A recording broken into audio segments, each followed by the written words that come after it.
Easy go. Easy go.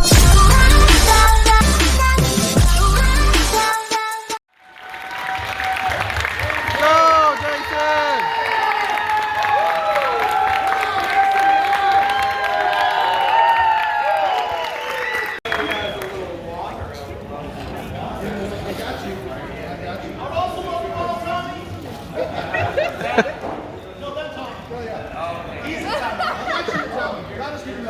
Here we are, guys. Right now it's the Q&A.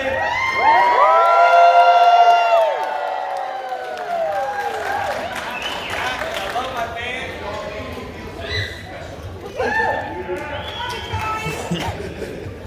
Thank you, guys. I try to limit myself on water, believe it or not. But I like to drink water sometimes, Power Rangers need to go to the bathroom. Now think about this. In the Green Ranger spandex. I'm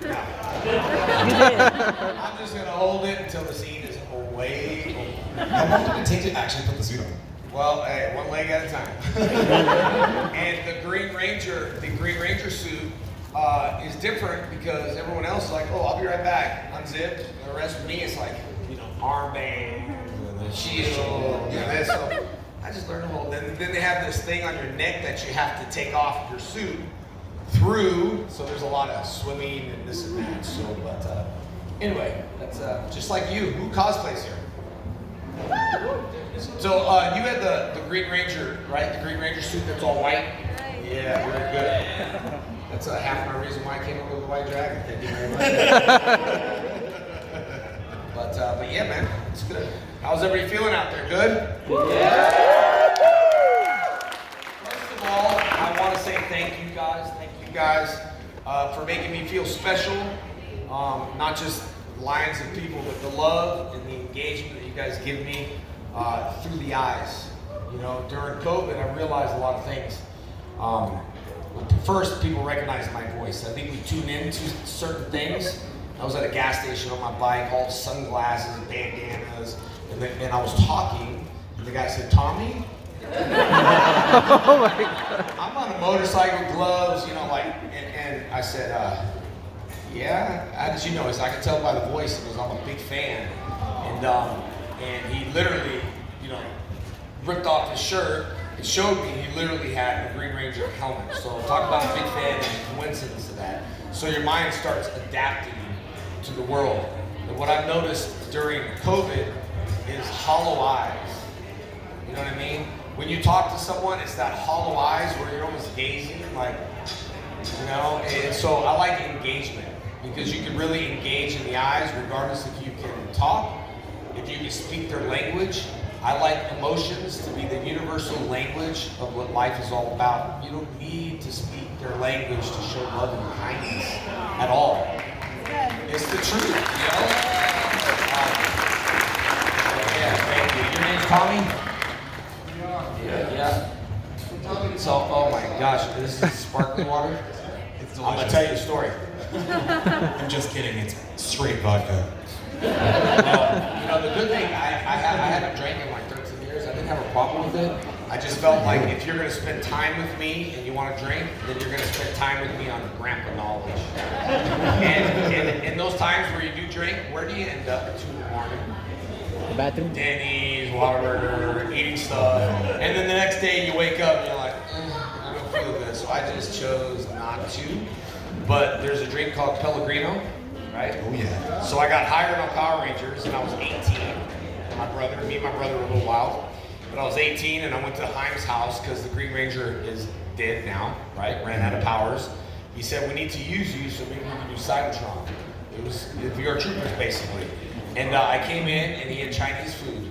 And I was thinking, I don't use chopsticks. This guy thinks I use chopsticks just because I do karate, right? But I do use chopsticks now. So I sit and I see chopsticks. He had like a really nice mansion in Beverly Hills. Now he's got like a whole compound, you know what I mean? It was like, for me, going to Beverly Hills was like, I was 18. I was happy to work. And so he came and he goes, what can I get you to drink? Pellegrino? And I instantly said, no, I can't drink around him. I'm gonna get crazy. I was like, no, I'll pass the Pellegrino. Later on, I learned it was sparkling water for the rich. I thought it was a drink. That is hilarious. So here's to Pellegrino. Topo Chico. It's actually really good. Topo Chico. Speaking of your martial arts, by the way, for you guys who don't know, he is a 8th degree black belt. Yes.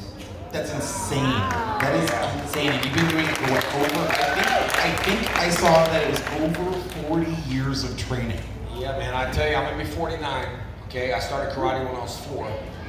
I started getting a little down on myself through an injury during COVID.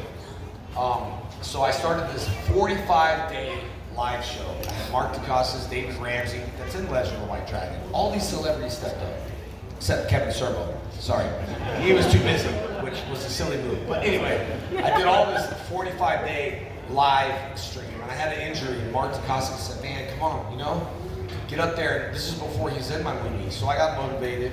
And then I did a couple shows with Chuck Norris, Gary representing Chuck Norris, and got a chance to hang out with him. Didn't know much to say, except that he can't hear out of one ear, and he can hear out of the other ear.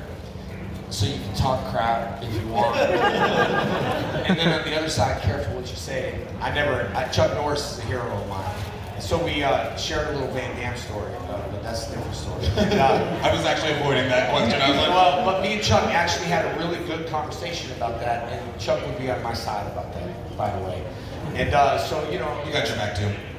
Chuck has my back, so I was like, okay, cool. And Chuck is the only one that cannot be initialed. CN. That's Cartoon Network guy. Chuck Norris cannot be initialed. And I was a little down on myself. We're doing the movie, and Chuck said, literally, I promised it everything. He said, you're going to be the next me. And I was like, there's no way I can be the next Chuck Norris. I mean, it's such a compliment hearing it from him. And we kind of bonded a little bit. And then he said one thing that hit me. He said, you know, Jason, my career didn't start until I was 50. It didn't start taking off until he was 50. I don't do a lot of research, but that's what came from his mouth. And I guarantee if someone researches, that's when his career took off. So reaching 50, I've been so excited to reach 50. I'll be 49 in September, to answer your question. I started when I was 4. So we're talking about 45 years nonstop of martial arts because I had ADD and I needed to do something. And martial arts is a non-evolution goals. You always continue reaching goals, and you're always a student and remain humble. And I live in a town called Humble. So 45 years when I turn 49. That is insane. So one more year, Chuck, I'll be 50. Now Legend of the White Dragon. Now Legend of the White Dragon is gonna make it. So I know that. And it was the best action. So it was good. Well, and Legend of the White Dragon, we've talked to Jason Fon a lot. We saw that with you. And he's spoken nothing but highly about you and the training and helping. And it seems like this is more of like a love movie for you. Like it's something you've had in the back burner forever. And now you're finally in a position to do it, bring it with all your friends. So can you talk a little bit about the evolution of how you got all the way around here to where it's actually in production, you're filming scenes and getting things done? Well, we're done filming number 1. If you guys follow me, you know I live by these 3 P's. PPP. For years. Purpose, passion, I added 1. Patience, then profit. You don't hit the profit. Oh, well, no, hold on. You have a purpose in life. That's your goal, right? You have passion. You do it out of passion, right? You have patience and you wait. You make profit. Who cares? At the end of the day, when you leave, you can't take anything with you anyway. I didn't wear my bling during COVID. It's not proper time to wear your bling. I rode a motorcycle for 2 years around the U.S. and helped donate over 600,000 to comic shops, and traveled my own way and did whatever I wanted to do to get out of my head from the mental state that I was in. So PPP hit, Power Ranger Protection Program loans, right? I was going crazy in bed, and I said, man, I gotta protect the world. Power Ranger Protection Program, how can I do that? So I started that program. And that was really successful to help raise money. And I'm going back to your answer, because I have ADD now. I saw it first. It's perfect because I have ADD as well, so I just roll with it. I'm just like, this is awesome. It's so bad. When me and my daughter talk, no one can understand us. I told her I'm gonna start talking slow because she talks so fast. So the movie's been in our head for 10 years, okay? When we first kickstarted the first program, that movie was not my movie. It was not my movie. I did not want to comb my hair like Tommy.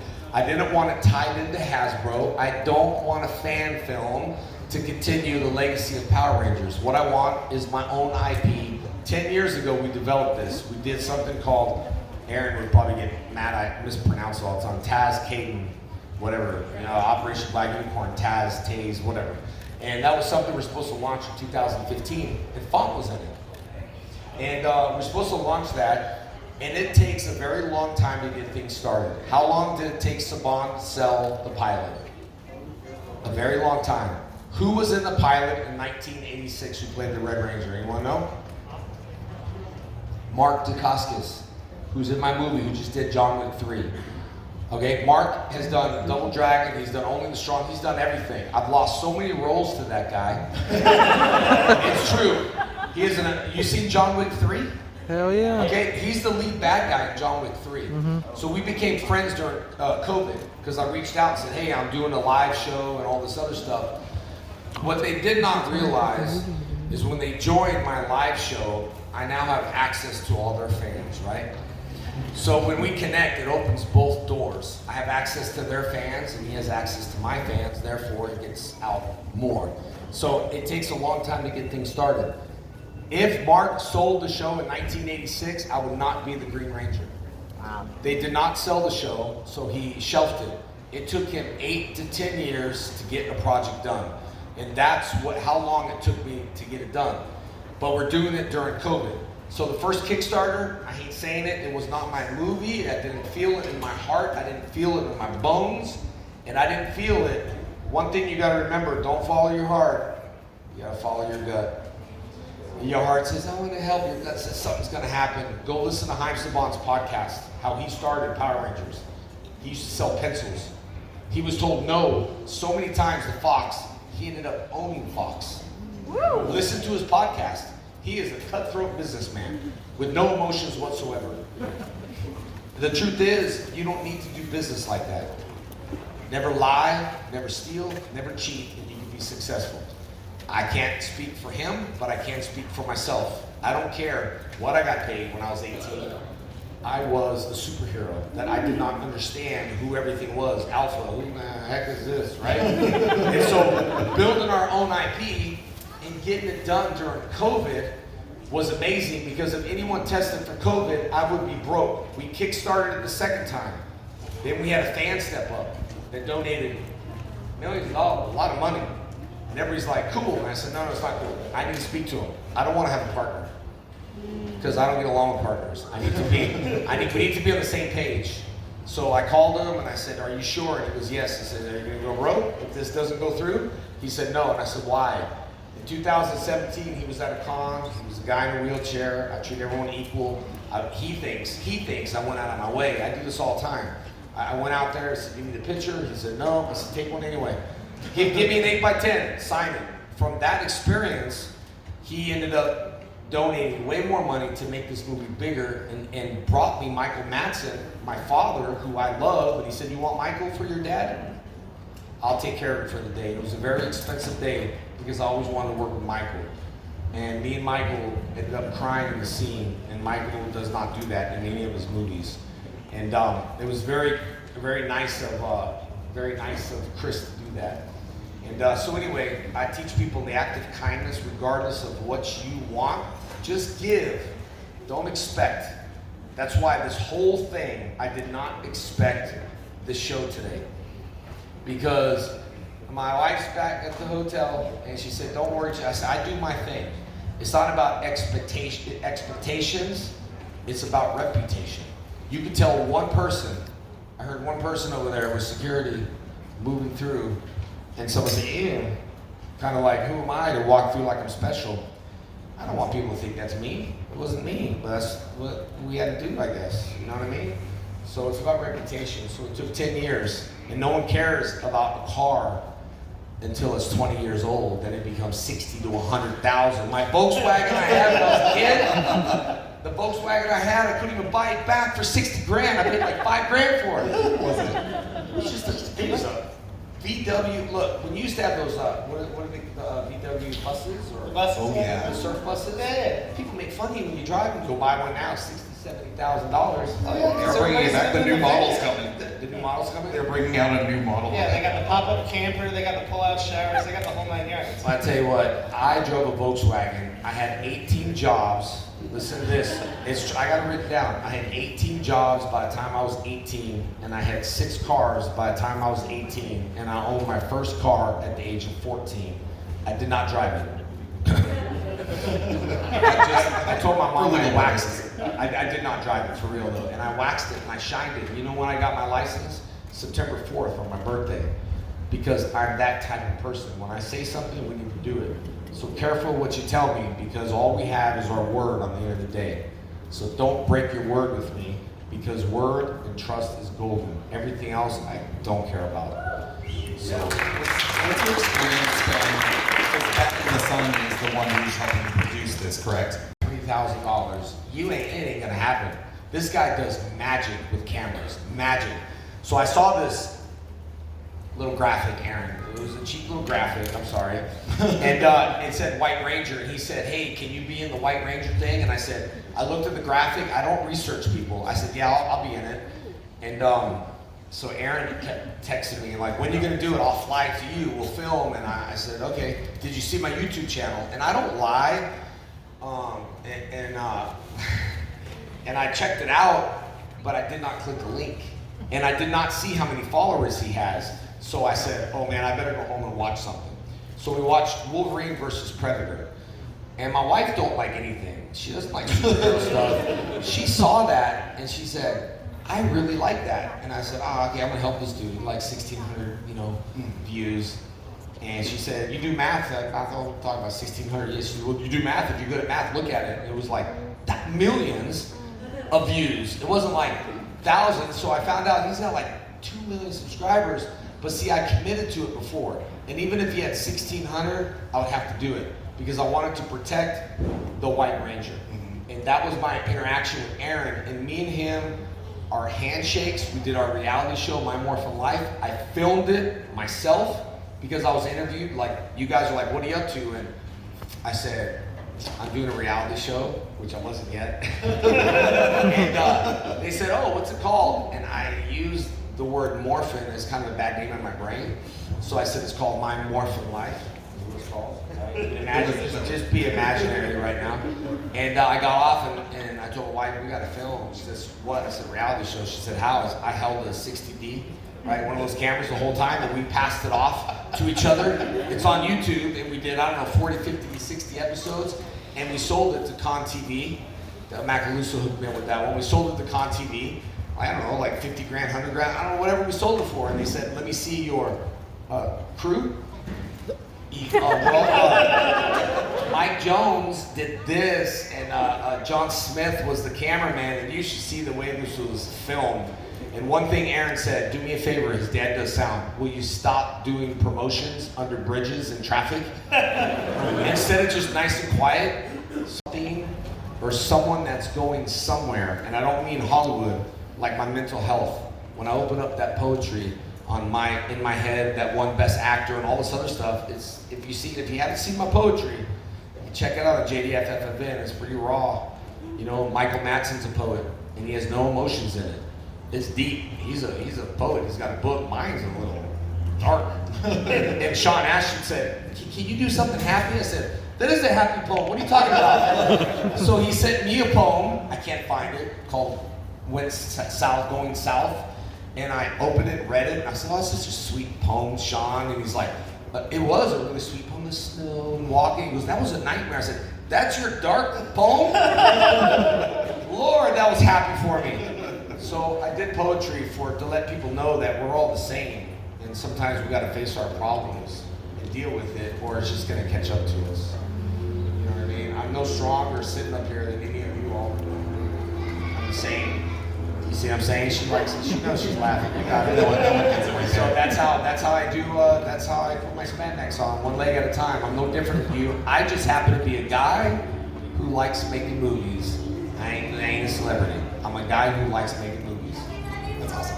I appreciate you. And on the movie side, like I always like to dig deeper and find like something that might be like a pet project. You did a Fall Guy movie about stuntmen. And I mean, that looked a little deeper. It's like stuntmen with all the martial arts background. Is that like an unappreciated thing that you felt needed to come to the screen and show? No, this guy by the name of John Stewart, he was a director, okay? And he had old footage, so he thought he could intercut it. And there was some, and the weirdest thing about that movie is, which is like really kind of cheap and weird, but the tears in the movie were real. They really were. And it was like, you know, my brother passed away, all this stuff was going on, and I dug deep, and someone said, oh, there's some fake crying, and I was like, you know what was going on in my head on that one? That's not recommended movie to watch, by the way. But it was just old footage cut together that John Stewart was a director of Power Rangers, and he was a stunt guy, and he said, would you like to play my life story? And it was so unorganized that we literally pulled people off the street and was like, hey, we need you. Can you be an actor today? Okay, go on your mark. And if you watch the movie, my wife is in the movie. She plays Heather Locklear because it's a remake of his life. And she was pregnant at the time. She's like, oh, I'm fat. I'm probably she's pregnant, man. Just pan the camera up and I'll just get your head, right? So that's kind of how the movie went. But I committed to the movie and I did the movie. And it is what it is, and then I stopped doing movies and I moved away from Hollywood because there's too many promises and broken dreams and smoke and mirrors, and I just don't like when you tell me something. Just don't have to tell me, let's do a movie one day, and then you take them up on the offer and they say no. Just don't tell me anything. I don't need to hear that. You know, that's it. You're like, don't waste my time. Come on. Well, if an actor comes up and says, what can I do? I'm gonna say, I'm gonna hire you for my next movie. I can't tell you that, but I can say what you can do is sharpen your skills before you just want to dive in. Because when you get one shot, like Eminem, you get one shot. Even though you got second place, someone might pull you to become the world's biggest rapper. But you look at it as you got second place. You might lose a battle, but you will, I will, win the war. Because life is battle after battle after battle. Life is not fair, life is war. And you gotta take it what you take it for, and do your dreams regardless of what people say. Whatever your dreams are, you're not gonna make money at it. No, you're not. So work at McDonald's in the meantime. That's what Eminem did. I had 18 jobs before I became who I was. Do your plan B to your plan A. Do what you want to do. I'm sure you're not getting paid a lot of money to do this. Your passion, right? Oh, yeah. Or maybe not. Pretty much. This is Yeah. definitely a passion. Yeah. Okay, We'll work on this one. We'll so work on it. I can feel it.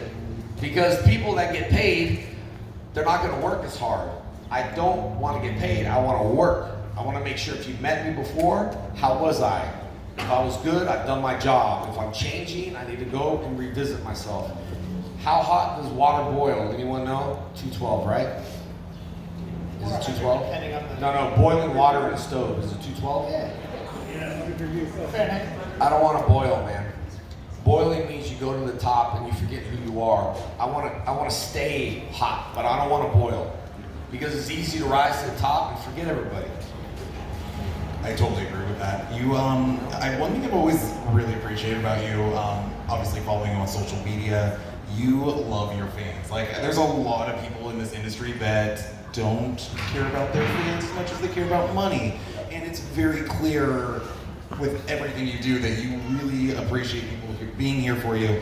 And this is actually my favorite part because people sometimes bring up questions that I don't even think of. So I was wondering if it's okay if we open it up to the audience yeah, to man. ask you some questions. And one thing about the fans is that actors want fans to pay attention to them. I pay attention to you. I've been building an audience for so many years that people look at me and go, what are you doing? You ain't got nothing to I'm building an audience, man. I don't need to ask you to watch Legend of the White Dragon. Success is not measured in the money in your pocket. Success is measured in your mind. And right now, we all are depositing in our emotional bank account. Forget everything else, because when you leave, you got to leave a legacy behind. If you make a mistake and I really, really screw up, like really, really bad, I will stand up and say I screwed up. Will you forgive me? I did wrong, and you will forgive me. I ain't hiding it. I'm gonna come out, tell you what I did wrong, and you'll forgive me unless I hide it. I don't hide stuff. I'm transparent. When I'm in right now, the mood I'm in, this is the mood this is Eric Reed. This is Tommy Oliver, because I didn't know what to do with myself. I thought this is maybe the way I should talk. So when I go back to, if I'm not, but they want me to go back to a 30th year anniversary, I'm going backwards.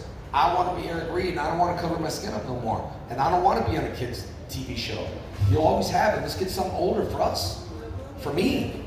Darker, grittier, that's what we're doing. And the only person to do it, Pat Nassau. Gotta love Aaron. Gotta love Aaron for it. Yep. Questions? No, I did not be with the Pink Ranger. Just clear that out right now, guys. Yeah, do we have a question ready now? Oh, really? I'm so sorry. Good. I was like 22 when it started, and I'm 54 now. My question is, did you have a high school teacher who influenced you, and how did he influence you? You talked about purpose and then passion. So who was in your high school who was that for you? I tell you, it was my instructor. It was my instructor, and I had a coach. And you got to understand, when I was a kid, I had a lot of ADD, so I talked a lot, not on purpose. It's just what it was. So my teachers would make me write sentences. I will not talk in class, so I will not talk. So my teacher trained me to always sign autographs and hand cramps. And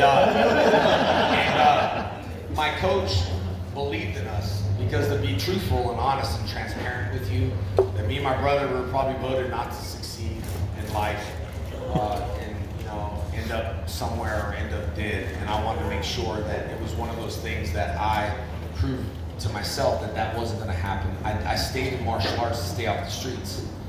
You know what I mean? And I might not be the best at grammar, but it's coming from the heart. So when I get people to say, you didn't do the period, or you didn't do a comma, or you didn't spell this, I don't need to spell it because I can feel your heart.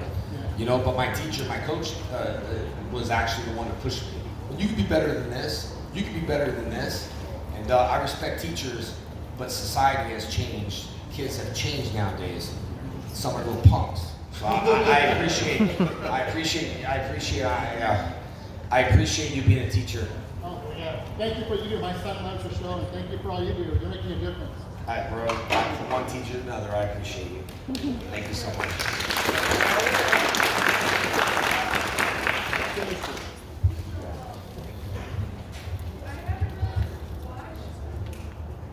Yes. I saw that fly.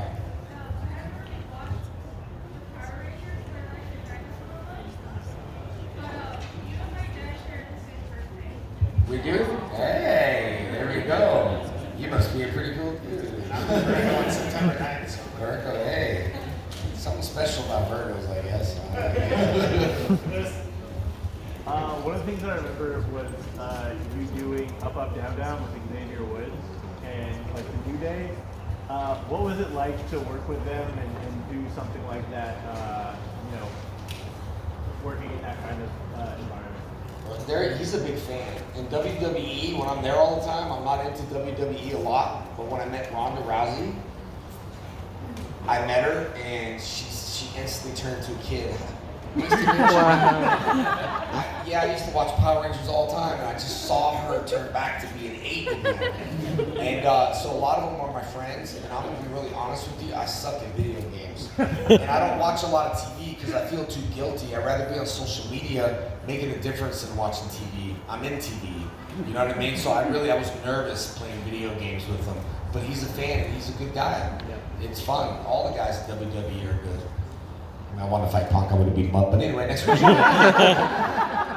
have to know my life. That actually kind of goes with my question.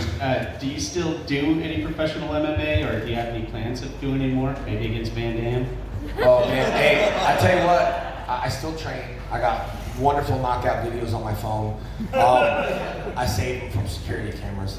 I do love to train. I would do a celebrity fight with Van Damme. And I'm not calling him out. Sorry, Gary, I know I should get along with everyone, but it was not my fault. But I think it would be fun and entertaining, not being in a mean way, but that's the fight game. I'll do it for charity. I'll fight Punk for charity. Well, speaking of that, what's Man, I don't want to get started with What's, this.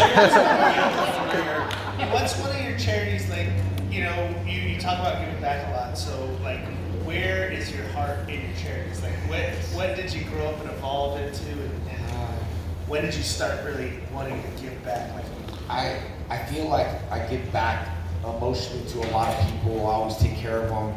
But for me, and like, you know, Crosby Church and stuff like that, I feel like it's I just have to take care of, and I know I don't talk about religion or politics or stuff like that, but being transparent, I take care of the church a lot, not just financially, but I'll help like serve, you know, like milk and food and stuff like that, and people don't know who I am, and it makes me feel good to give people like a trunk of milk or food, and they're like, thank you so much, because they're not there for me, they're there for that. And when I pushed the car out of an intersection, everybody was honking and flipping me off and saying this and that. My daughter posted it, and they're like, you shouldn't post good deeds. It's not the good deeds. How many people would help the Green Ranger push a truck? How many people pushed that guy's truck? Nobody. It was the point of showing to help. You know what I'm saying? So, that's it. I know I'm getting. all right, last question, unfortunately. So my question is, what was your favorite Power Ranger moment that you felt like you're doing Power Rangers? My brother. My brother was a tough dude, and he thought my job was so easy. I mean, my brother was a tough guy from the streets, and he thought my job was easy. So that one line, when he said, I have a brother, I was acting, I was transparent, and when they say acting, it's action, and he was sweating so hard, and, you're my brother, I said, cut. And what's wrong with you, man? It's just so hard. It's so hard. I just rather go back to fighting. This is what I do. So he was supposed to be the Gold Ranger, and that's how that went on. But my favorite moment was working with him because I saw him sweat and couldn't do what I did. Because when you have all these people watching, it can cause anxiety, and you've got to get out of your head. Legend of the White Dragon, nobody existed. It was me, my character, and whoever was in front of me. Me and Michael didn't make eye contact at all until they said action. Very different. So that was my favorite moment, seeing him sweat on, you're my brother? Ladies and gentlemen, thank you very much. I'm sorry. Jason, you're going to be here tomorrow? Yeah, bro. Listen, I'm going to be, let me just Instagram this real quick because I'm not. You guys can do better than that. Wait, he's gonna cue it. No, hold on, I'll tell everyone, and then my guys know, you guys all know there. Oh man, okay. Well, guys, thank you for the questions. All right. Thank you,